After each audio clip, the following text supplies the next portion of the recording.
Back here on One, New York's longest running sports call-in show. I'm Sam Davis. Thomas Aiello, always honored to have Fordham women's basketball head coach Stephanie Gaitley with us on the show. Coach, thanks for taking the time to be with us. Oh, it's always a pleasure. I love being with you guys. Let's get right into it. So we record this here. We're on Thursday afternoon, one day removed, of course, from your team scrimmage yesterday against Post University. So what are kind of your takeaways from that scrimmage as a whole? And what do you hope that your team can bring into the season from that scrimmage? I just thought, Sam, that there was a lot of improvements from our closed scrimmage with Cornell. I was really I got to be honest, just disappointed. Even though we won by double figures against Cornell, I just didn't feel we played up to our level. We had been practicing so well, and it was probably our worst day. And you wouldn't have known it, in the scoring column, but I knew it from all the details. I told them if we won't have any chance to win any of those games, let alone compete, if that's the way we're going to play. And I think the kids took that challenge to heart, and I saw a much better effort in last night's game against Post. And Post had just come away with a 14-point win at Central, so they had already had one scrimmage under their belt. And so I was really pleased with the improvement and, the contributions that everybody made from all different angles. Coach, I wanted to ask you about the backcourt of Asiah Dingle and Anna DeWolfe. Obviously, in the preseason, they've gotten a ton of buzz around the two of them. Obviously, people wanted to know how they're going to fit. And last night, for those that weren't there, Asiah Dingle, I think, had almost 7 or 8 steals, I believe. I didn't have a scorecard in front of me, but she was close to it. So the defense, which is what you have been emphasizing since your time here, how important is that going to be now that she's next to Anna, and how do those two pairing makes your team better? Well, the thing I loved about Asiah joining our program is that it would have been very easy for Anna, because, when Asiah was in the transfer portal, I really respect the opinions of our kids of, because they played against each other, and, chemistry and standards and all the things that we're about are really important. And Anna was the first one, like, yes, I love her. We got to bring her. And the one thing I loved about Asiah was she had a lot of people saying, why would you go to Fordham, when they got an All-American and Anna DeWolfe? And she's, I want to be the best I can be. And she wanted to take on the schedule that we had. And so I love that both of them wanted to be with the best in order for us to be the best. And so what Asiah gives us something that we just haven't had. Like we've been, Sarah Carpel has always been a solid defender for us. And it's just different. Sarah is steady and she's very detailed oriented. Whereas, Asiah has this instincts you just can't teach, and you can't teach the speed she has either. So it's something that we see in some of our opponents, but we have never had. And so it's exciting to now have that. Now it's a matter of just making sure she stays out of foul trouble and picks her spots of when she can be more aggressive. I want to look ahead here to next week when you guys open up, of course, big one to start the season against Quinnipiac. A doubleheader at the Rose Hill Gym. Obviously, the men's play afterwards as well. How excited are you for that environment, finally opening up the season, and how excited is the team to get going here? Oh, man, I think the kids are super excited. I don't know if they're excited for the first game, but they're also excited to play in front of people, and Quinnipiac's picked to win the MAC. So, I mean, there's no gimme, it's just after every game, there's, you go to Quinnipiac and then you name it, we're playing a tough team and a tough opponent, every time we turn the page, so to speak, on the last game. So the important thing is to make sure the kids aren't too excited, make sure that they can play within themselves and not try to get ahead of themselves and just play composed. And I feel with the veteran group we have that we can expect that. So, Coach, you talk about keeping the players under control with their mentality. How do you motivate them? How do you, I guess, control their psyches and say, hey, we're just going out to play. We're doing our thing. How do you kind of keep all of that in the same ballpark? Well, when we come in the locker room, we always like to say, take a deep breath. And we just remind them that, hey, guys, we're fortunate to be playing a game, with everything we've been through the last couple of years. And our practices, as you've seen, you've been to a few of them, Thomas, are so hard that the games seem easy. That's the fun time for them. So I think the games are the fun time. I'm like, I just tell them, just everything we've been working on, just carry it over and have fun out there. Like, leave it out there. Like, this is what we've worked for, So it's just a matter of like, I think they follow obviously the lead of their leader. And if I'm like, oh my God, guys, I hope you're ready. I'm like, no, we got this. It's a quiet confidence of just go out there, play hard, play together and have fun, and just, hey, we're going to make mistakes. We're going to miss shots. That's all part of it. That's okay. Just move on to the next play and, make sure you support each other. And it's a 40-minute game. It's not going to be decided in the first 10 minutes. So let's just, again, let's learn and judge yourself with, every timeout. This is one-on-one Sam Davis and Thomas Aiello with head coach Stephanie Gaitley. Coach, obviously a very difficult non-conference schedule you guys have ahead. Of course, Notre Dame, Michigan State, Baylor, Houston. You've heard the list. You know the list. But I wanted to ask, what was the reasoning? What was the thought process behind scheduling those kind of games? And what are you expecting to kind of get out of your team from that difficult non-conference schedule? I've always used, Sam, the non-conference as an opportunity to get ready for conference. And I keep going back, and I've said this about, I want to say it was about 5 years ago when St. Louis had a really, really solid team, similar to ours, just had a lot of depth, had a lot of right people at the right positions. And they didn't win the conference, but yet they didn't play a tough out-of-conference schedule. They were a good enough team to be an NCAA team, but unfortunately, they didn't have any wins out of conference to help back it up. So I think if Lisa were to do that all over again, and I'm good friends with Lisa, I think she kind of kicks herself like, why didn't I schedule more? And so that's kind of what I decided. We did a deep dive into, the net's a little bit different, than the RPI. And, in the last 6 years, no team has made it as an at-large unless you've won a top 50 game. So if we only play one top 50, we only have one shot. Then you got to hope one of your teams in conference has a really good out of conference and they fall within that top 50. So I figure with giving ourselves 8 shots, with 8 teams in that, and maybe that fall in that bracket, maybe you pull off a couple, obviously, you got the Baylors in the top 10, but you got some teams that, if you playing them at home or playing them on a neutral site, you have a fighting chance to steal 1 or 2. And so that was the reason behind it. I felt this team deserved the chance to play a schedule that puts them in a position for 2 opportunities to the NCAA tournament, whether it's by virtue of the at-large bid or by the championship. And Coach, some of those teams, like you said, Baylor's obviously one of them. They're ranked this year. Michigan State, Notre Dame, Arizona State, some of the teams you guys will be seeing this year, and you're out of conference. And you obviously need the right horses to go along and lead you guys through those games. And your captains were announced on Instagram the other day: Anna DeWolfe, Caitlin Downey, and Megan Jonasson.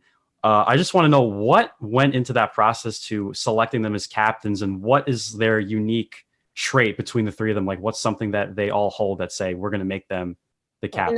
It's a great question, Thomas. I take captain very serious because you are an extension of both your teammates and your coaches. So you need somebody that has your back in that locker room, and that, when things, with this schedule, especially, if we struggle with the schedule, we got to have kids saying, that's right. Keep trust the process. I need those kids in that locker room. And what we do is, it's a combination of obviously how the coaches feel and all the team feels. So what we do is, kids can nominate who they want for captain. We kind of put down, if you had 3 choices, who would your 3 be? And if it's close and there's 3 close in votes, then what we do is those 3 players have to write kind of a letter to us saying why they feel they deserve the role of captain. And the 3 letters we got were outstanding letters, just great letters. Then they come and they interview with the coaches, and each coach asks them a question. Might be all right, you're in the locker room and somebody's complaining about the coaches. How do you handle that situation? So we kind of drill them on a few questions. Then there's also a 10 question sheet that says some things that'll be all right, who do you go to for on the court advice? What top 3 players? Who do you go for off the court advice? Who do you think is still standing when things are tough? And there's 10 different questions like that really, even though they aren't saying who's your captain, it's basically saying who your leaders are through the answers of those questions. So then we take all that information together, and then that's how we make our decision. And then, a few years ago, Emily Tapio created the captain's book, and it was fantastic. It was really, really good. So we kind of have developed that. And each year, anybody that's a captain kind of includes a page into that book. And we keep it so that when the new captains come, they have that book, and then they'll leave their stamp on the program as well. Fordham was picked to finish third in the preseason poll for the A10 behind Dayton and URI. So what do you expect from the A10? What are you looking for? Which teams do you think will provide a little bit of trouble for your squad, or what teams are you looking forward to, or just looking at the A10 scope as a whole? Well, this is my 11th year here, and I think this is the best I've seen the Atlantic 10, and a part of that obviously is a tribute to the fact that a lot of kids are coming back for that COVID year, which makes their rosters really strong. So, and the transfer portal has played a significant impact. So, Dayton has 3 really good players back, that are like 6-year seniors. And then you have Rhode Island, who picked up Seton Hall's first team all Big East, and they picked up a transfer from NC State, another one, I think, from Mississippi State, and then somebody from Providence. So they really worked the transfer portal really, really strong, along with having the co-player of the year. I got to be honest, Sam, I just think there's so much parity. It's hard to say. Like a UMass who's being preseason, I think 6, you're like, okay, that's a team that could be first, like in my opinion, like that's a team that could be winning the trophy this year. So, and there's some obviously in a rebuild with GW and George Mason because of new coaches. So they're going to be, trying to find themselves, but both great coaches. So that'll happen. It just depends how quickly. And then you have the middle of the pack that's always dangerous with the St. Joe's and the Sal's and the Duquesnes, so there's no easy game. I mean, I always like the role of underdog. I'd rather be picked last, and then sneak up on people. But it also, I take and look at being picked third. It's just, the respect that everybody has for our program. I think that we've earned that respect, and we've earned, being one of the top teams in the conference on a regular basis. Coach, you mentioned recruiting, obviously, with other programs, but I wanted to talk to you a little bit, or ask you, I should say, about recruiting here at Fordham and the amazing alumni network that you have at your disposal. I want to bring up a name that you and I are very familiar with, Jason Harris, who is actually an assistant coach at Austin, PA for their men's team. And Jason played here, obviously, in the late 90s, early 2000s on the Bavon Robin teams. And he made the transition with those teams to the Atlantic 10. But he actually brought you one of your first recruits in Danielle Burns. Talk to me a little bit about what it's like to have such a great alumni network and the Fordham family, if you will. What is that like to have at your disposal? Well, first of all, I love Jason, and I just felt like when you recruit from a quality person, you're probably hopefully getting a quality person, right? And that's Danielle Burns was that, and so was her family. So I think you definitely have to listen to your alumni. And, for us, our success has been overseas and the tri-state area. The only time we really will extend past that is an alumni, or somebody that, is deeply connected and has a deep passion for Fordham, because then you trust on their, their instincts and, what they have to offer. But, it's definitely something. I mean, we get some random emails saying, hey, take a look at this kid. And we're always going to follow up with it, because there's always sometimes that little gem that's hiding somewhere that nobody knows anything about. I mean, our bread and butter has been, the tri-state and international, but it is that networking with our alumni or our donors that have children or friends that kind of might open us up to another kid that in a typical situation we may not look into. Here with Coach Gaitley on one-on-one. I want to talk about Anna DeWolfe. We mentioned her a little bit earlier, but she obviously led the A10 in scoring last season just as a sophomore.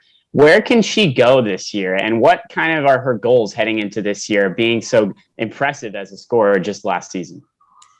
I mean, great question. I mean, I think some of the things that you'll see is that, that maybe you really won't notice is the leadership, because she's grown as a leader. So the outside person might not pick that up, but obviously the program and the kids and the coaches will pick that up.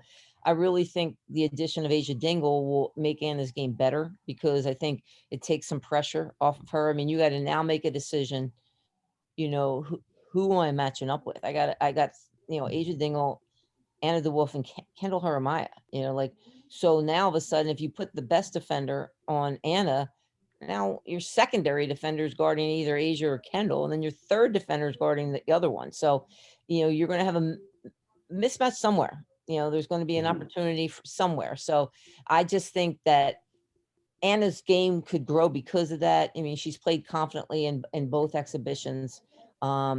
she's got a great work ethic. I work with her a couple times a week. We get together every game day. We shoot together.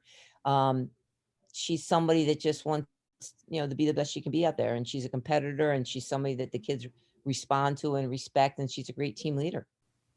And Coach, you also brought up Kendell Heremaia, who's actually 26 points away from becoming a 1,000 point scorer here in Fordham history. And Anna obviously could challenge for that feat as well, but a lot of history can happen this year between the two of them. How special is that to you as a coach to see the growth that they've had from their first years here to where they are now?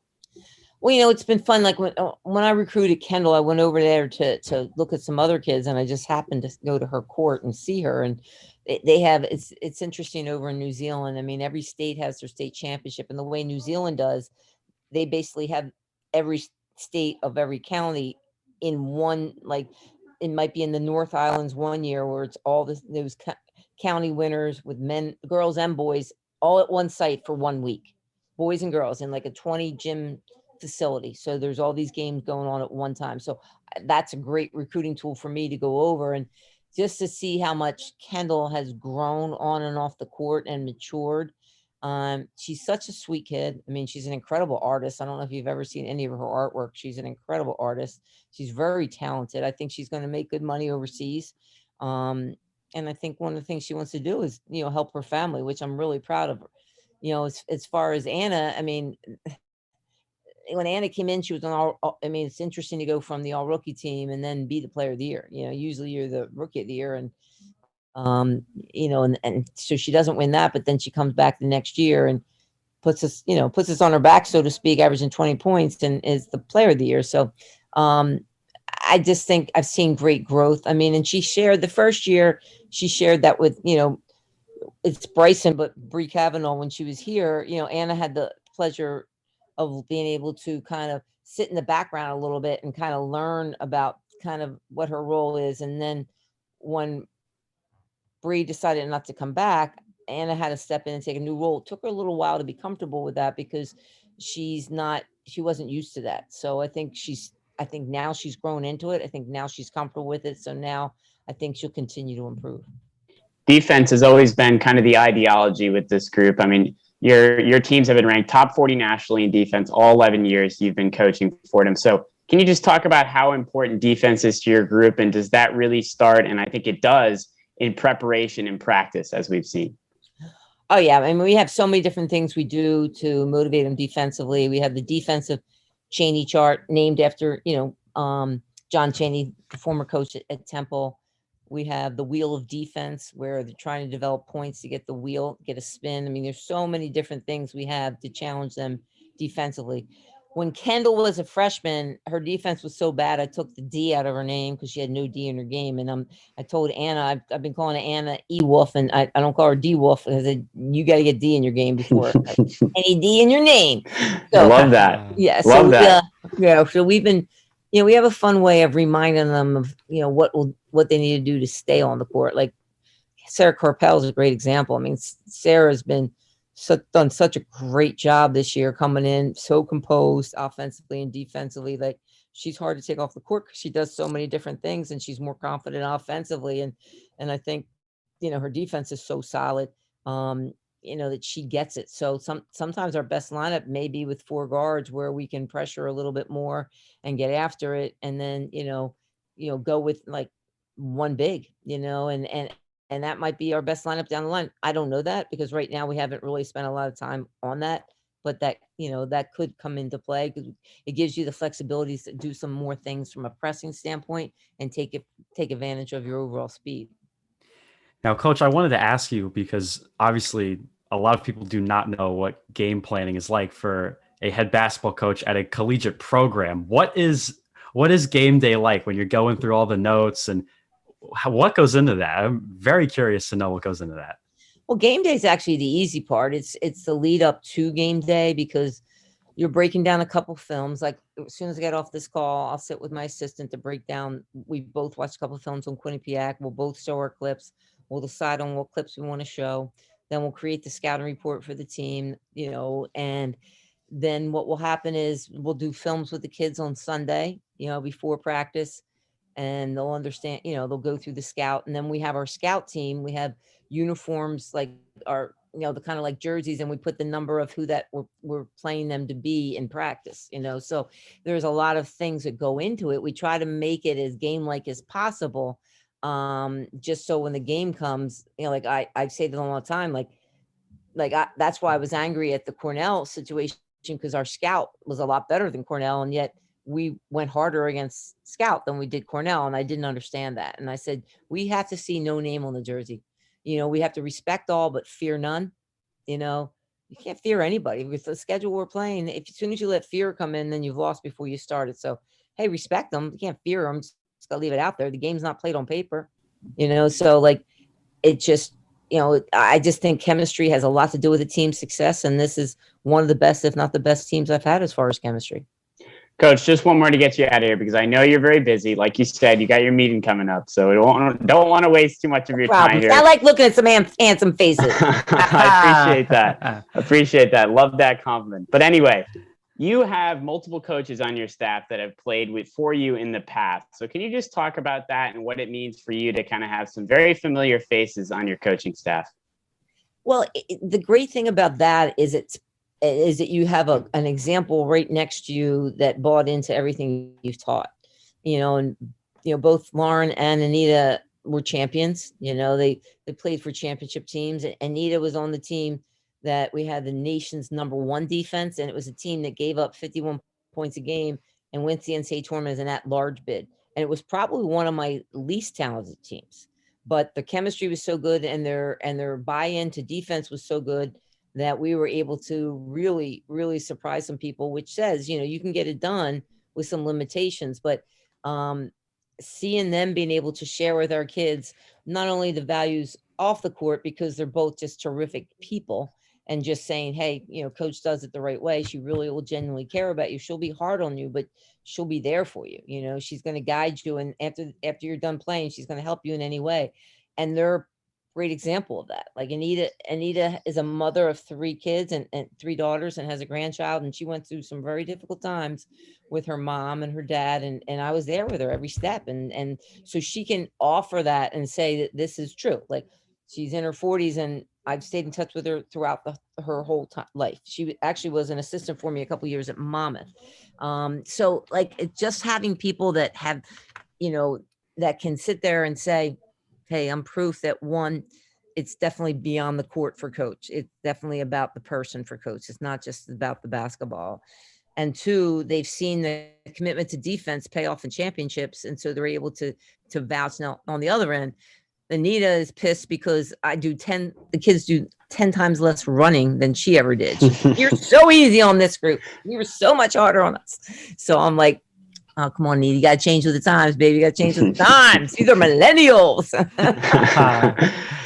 Fordham women's basketball coach Stephanie Gaitley, we are so pumped for this season. Very close-knit group that we're excited to watch. Thank you so much for taking the time to be with us, Coach. Oh, I appreciate you guys. You guys are great. And all you do for us, we really appreciate it too. So it works both ways. Thanks so much. We'll be right back here on One-on-One, New York's longest running sports call-in show. Stay with us. Thanks, guys.